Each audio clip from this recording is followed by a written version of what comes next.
Welcome to another edition of exciting news stories from the power sector. This is Power Wheel, a production of the Transmission Company of Nigeria, TCN. I am Chinwenwa Anyanwu.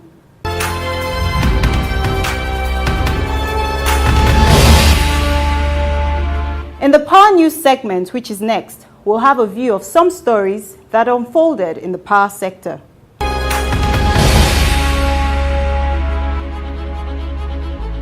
So as to revive AFAM 1 to 5 power plants in order to boost electricity generation capacity, the Minister of Power, Works and Housing, Mr. Babatunde Fashola, has said the federal government is working hard towards it. Fashola, who made a tour of the AFAM 6 fast power project in Rivers State, recently said AFAM Power Complex has grown, comprising AFAM 1 to 5 with 1,000 megawatts generation capacity, but could only deliver 100 megawatts. It's grown from a small power station to a very large power station, almost 1,000 megawatts here. So you have AFAM 1 to 5. But with almost 1,000 megawatts installed, about 920 something, we are only able to produce 100 megawatts. This is as a result of failure to maintain over the years, and I think all of the maintenance work stopped.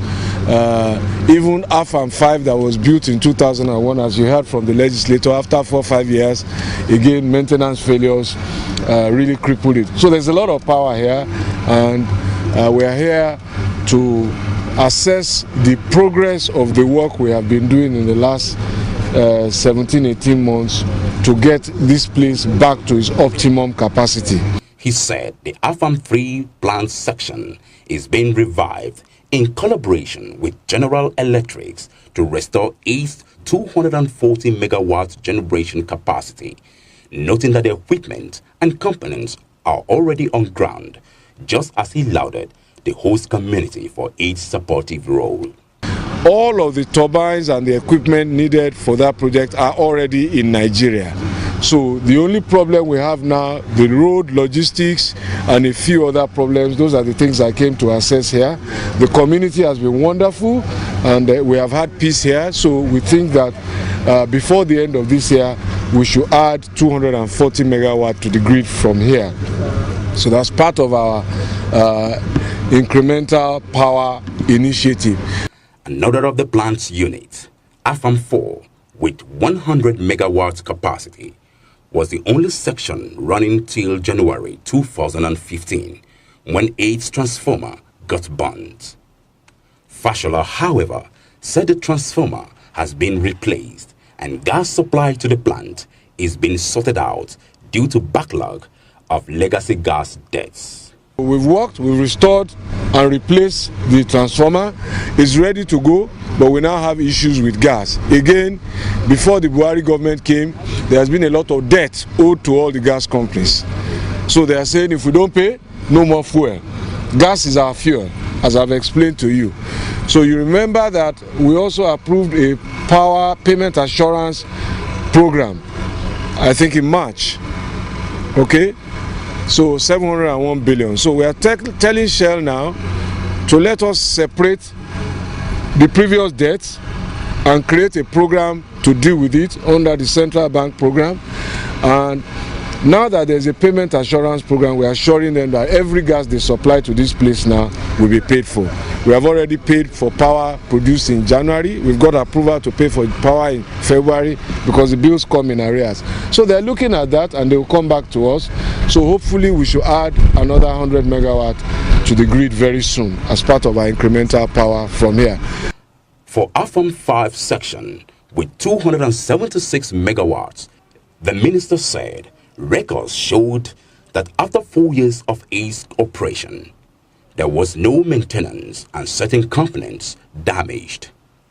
He said there are plans to begin procurement process and restore it in 16 months. We're trying again to see how we can get that into procurement and fix that. I think they both have 130 something, 276 megawatt combined. That's a lot of power again to the grid. So that will happen over the next 12 to 15, 16 months if we can start quickly. So that's why I'm here. on what to expect this year, Fashola said about 376 megawatts will be added to the grid, while the 276 megawatt project will roll into next year. What I expect as predictable is 100 behind you. As soon as we sort out the gas issues. Is 240 behind me. If we meet our deadline, we want to finish it before December. That gives you 340. Then at the back there in AFAM 5, that's 276. That will roll into next year. We can't finish that this year. So by December, we are sure about 300 something. We should get there. These are now engineering issues and timetabling, and also, of course, continued peace.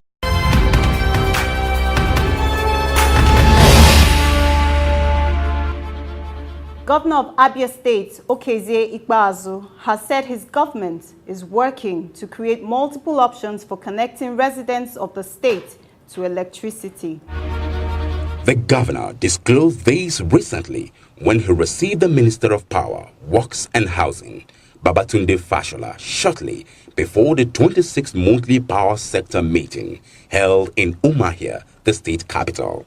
Our aim is to create a space where every individual can choose his options around power, depending on which one is cheaper and more accessible and available for the kind of businesses that our people do. Ikpeazu lauded the minister for visiting the state, saying the government was ensuring that jobs were being created, that there is more access to power and to markets which are contributing to improving the economy. 2 years down the line, I'm happy that power has come, automation is coming, and our people are also enjoying broader access to markets. And all of this put together, if we sustain it, I think that we can create a better economy for our people going forward. For these reasons, I think that your meeting in Abia, your visit is very, very important, and we encourage our people to cooperate with your ministry and whatever you are doing in the power sector.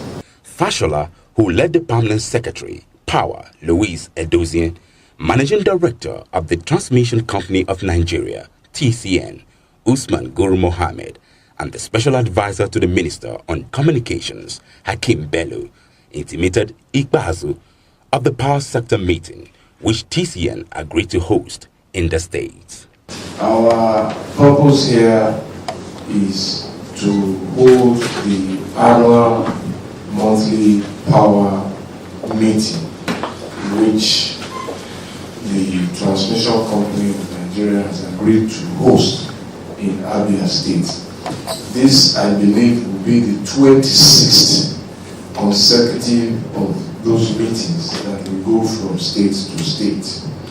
And essentially, the purpose is to familiarize ourselves with the installations and assets that generate, transmit, and distribute power in those states. Also get some first-hand knowledge of what the local problems are, and go back to develop solutions that we think can address those problems. So, he noted that the meeting was focused on deepening access to power. Fashola said the generation and transmission capacities have risen to 7,000 megawatts, while distribution capacity has also risen, but it is at 2,000 megawatts behind the others, calling for the need to improve distribution and transmission infrastructure support.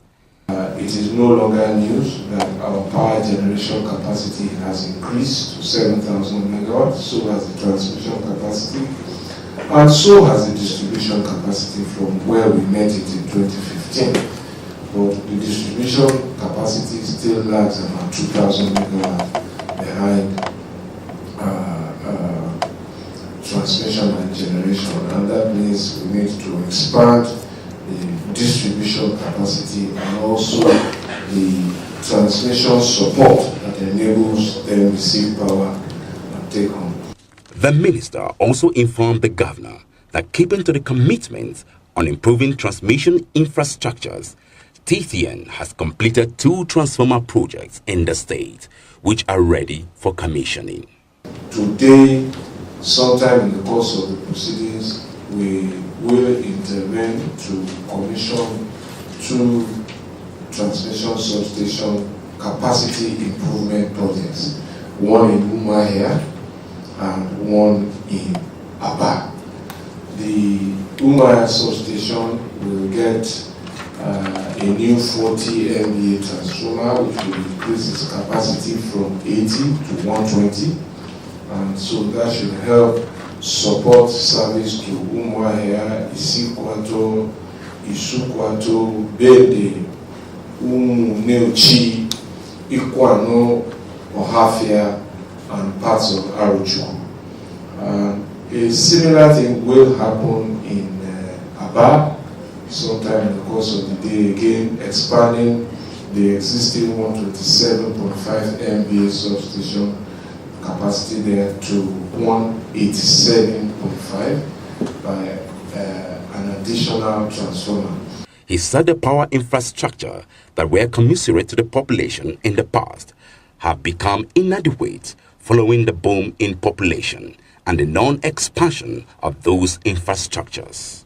As all of these indices of economy and population has grown, clearly it has put pressure on these services, and this is partly responsible for the disrupted services that consumers experience. So we're focusing on how to make that better, so that is one thing that will happen.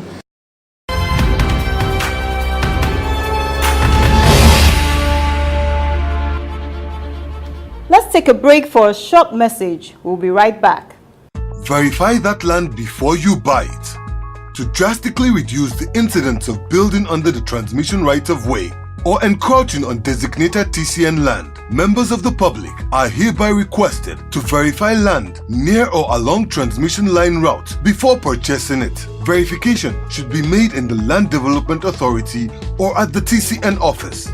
This would help in drastically reducing the incidence of building under transmission line right-of-way and save us all the problem of pulling down the structure or truncating transmission line expansion projects in your community due to court injunction. Help us serve you better. Verify that land before you buy it. Thanks for staying with Power Wheel. The Power News segment continues in a moment. The Managing Director, Transmission Company of Nigeria, TCN, Usman Gur Mohammed, said the national grid attained a stable transmission frequency for the first time in 20 years and has become a model for other countries in the regional electricity market. Mohammed, who spoke on the sidelines of the recent West Africa Power Pool Stakeholders Consultation in Abuja, said the feat has reduced the incidence of system collapses. As TCN, we anticipated this. That is why sometime last year we embarked on the frequency control, which we were able to achieve 49.5 and 50.5. I can tell you this has not been achieved in the last 20 years, and that will enable WAP to synchronize the power between Nigeria and the rest of West Africa. If we have not done that, that would have been difficult for us to do this. He said, with the commencement of the regional electricity markets from June 2018, other countries will work to synchronize their frequencies with that of Nigeria to ease export of large quantum of electricity in the formal international markets. It means that all the electricity that is generated across the sub-region have to synchronize. Meaning from Nigeria you can sell power to Côte d'Ivoire, and from Côte d'Ivoire you can send power to Nigeria, and the same thing up to Senegal. So that is the purpose of synchronization. The TCN boss, who spoke about the Northern Corridor Transmission Project, said it will connect 4 countries that consist of Nigeria, Benin, Niger, and Burkina Faso. He said TCN, under its Transmission Rehabilitation and Expansion Plan, TREP, will build a transmission line from Kainji Hydropower Plant to Kebbi to connect the Northern Corridor. The component that will concern Nigeria is actually 62 kilometers. That is from Benin Kebbi to the border. It's only 62 kilometers. So that one we are discussing with World Bank. World Bank is going to finance it. And all the studies that are supposed to be done has been carried out. The environmental disclosure has taken place. So everything is on course. But you have to understand that for us to be able to supply energy on that line, we also have to build another 330 kV double circuit line from Kayenji to Benin Kebbi. Mohammed said the visibility study for the $29 million project has been done through the African Development Bank, adding that the procurement is in the final stage. That project has been prepared. We have done the feasibility studies, and what the AFD is waiting is the validation of the feasibility studies, which we have hired a consultant to validate it. We are just at the final stage of completing the procurement of that consultant. He maintained that the regional electricity market, supported by ECOWAS, Regional Electricity Regulatory Authority, will strengthen electricity trade for Nigeria and other countries while promoting energy security for West Africa.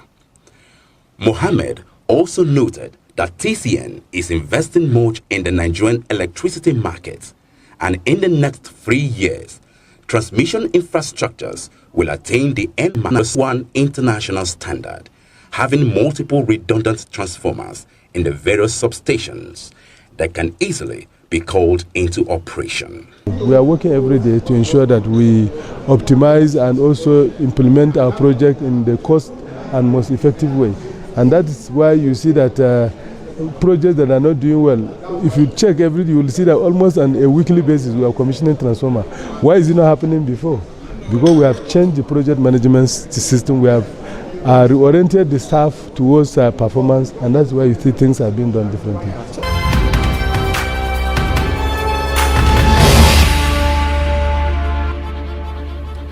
The Nigerian Electricity Regulatory Commission, NERC, has identified adequate transmission infrastructure and increased energy generation as other key strategies beside consumer metering that could save the Nigerian electricity supply industry, NESI. The Commissioner, Finance and Management Services at NERC, Nathan Rogers Shati, made this disclosure during a panel session at the April 2018 Power Dialogue, organized by Next Year Power in Abuja, with the theme, Will Meters Save Nigeria Electricity Supply Industry, NESI? The challenges we have today in NESI is beyond metering. Metering is key, is important, but we have other issues as well that could affect the survival of this industry. Now, you can have meters in every home, or every customer should have meters. But then, what is the use of that meter if it doesn't have enough energy? What is the use of that meter if there is a problem with the transmission line that should give that should give the distributor that power that he needs to give a consumer? Shati said the huge gap in metering led NEC to initiate the Meter Asset Providers Regulation, whose enforcement began recently to accelerate metering of customers. He said that more metering will boost electricity bill payments that will bring about a major solution to the liquidity crisis in the NESI. We believe that by bringing metering, we are going to eliminate estimated billing. So if we eliminate that by metering, then we also ensure that there is revenue assurance for the discos. Because today, there are so many people that are just using the energy, the discos don't even know. So if you're able to provide meters for those people that you've already recognized in your billing platform, at least it improves your revenue. On electricity theft and meter bypassing, NEC said it is a problem of the society that can be corrected through adherence to moral conducts. He urged electricity users to take up the responsibility of reporting energy theft and ensuring that they are stopped. A team from NEC is going to Ghana because we got a company who actually are devising a kind of meter that can detect energy theft. So they came, made a presentation, and we felt what they are showing is good, so our team are going to Ghana to do that. The managing director, Nigerian Electricity Management Services Agency, NEMSA, Peter Eweso, who was one of the panelists, said metering can save the Nigerian electricity supply industry when executed effectively to bridge the liquidity gap. Can metering save NESI? And to me, the answer is in affirmative, but it has to be effective metering. Okay. Why do we say effective metering?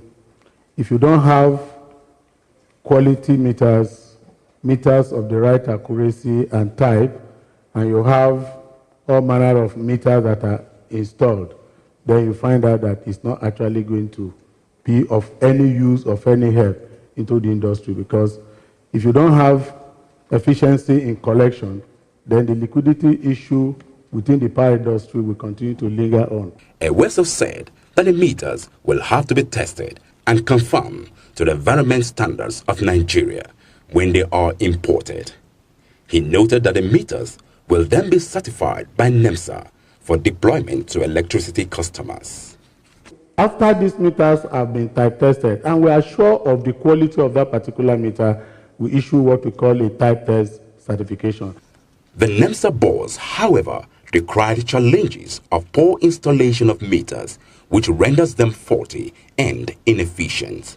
He also highlighted the menace of energy theft, where miscreants tamper with meters to bypass the devices so they can shortchange the electricity industry. There are a lot of activities of miscreants where people will tell you that we can remove something from the meter, and when we do that, you won't pay the right bill. And that is why we feel that the regulator has actually done well by bringing anti-theft regulation. But beyond that, I still think that the DISCO 2, in their metering solution, should try to build in some kind of schemes, devices that can actually serve as deterrent. Chairman of local meter firm, Momas Electricity Meters Manufacturing Company Limited, Kola Balogun, tasked NEC and NEMSA to devise strategies of collecting energy consumption data and feedback from the installed meters so they can make informed decisions about the performance of DISCOs. It is important for each of the, both the NEMSA and the NEC, to come out with what means of efficiency, infrastructure do we want to use to collect data from the meter. Are we talking of power line carrier? Our network is not that robust sufficiently for us to be able to get a proper feedback. If everybody use BlackBerry, everybody use WhatsApp, these are data services of the back end of a GSM operator. So we can as well ride on that same platform. Balogun noted that to tackle the improper revenue collection and boost liquidity for the electricity industry, there is a need to clean up the distribution substations so that leakages can be blocked. If we really want to get all these causes of improper revenue collection to sleep, we need to trade from distribution substation, clean up our distribution substation to ensure that minimum leakages are observed. Then we have 100% in each of the distribution substation, and we equally have a feedback where we are getting energy consumed by each of the consumer as against energy purchase.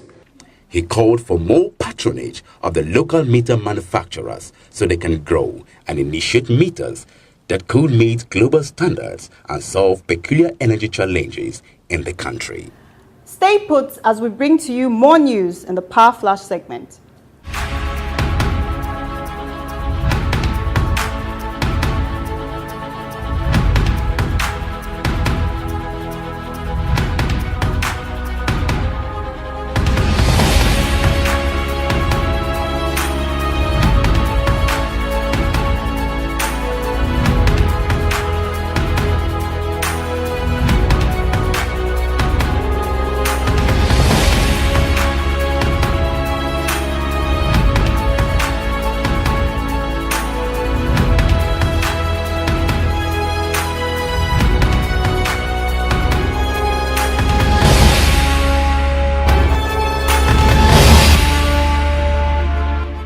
Welcome back.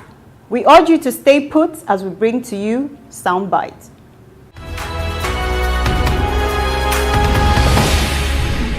we must continue to draw our inspiration from the well-meaning and right-thinking Nigerians who graciously acknowledge that it is getting better.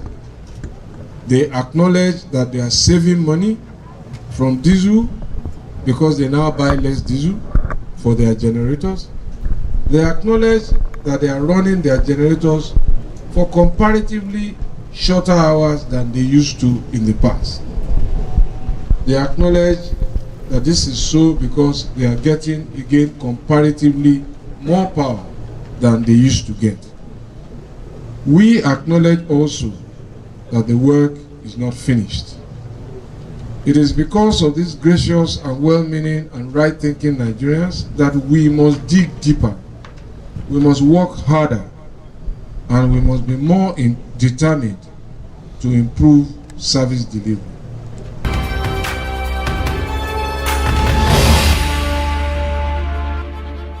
Do keep a date with us next week for another exciting and informative edition. Until then, please keep watching Power Wheel on our YouTube channel, and we hope you reach us through these platforms showing on your screen. I am Chinwenwa Anyao. Bye for now.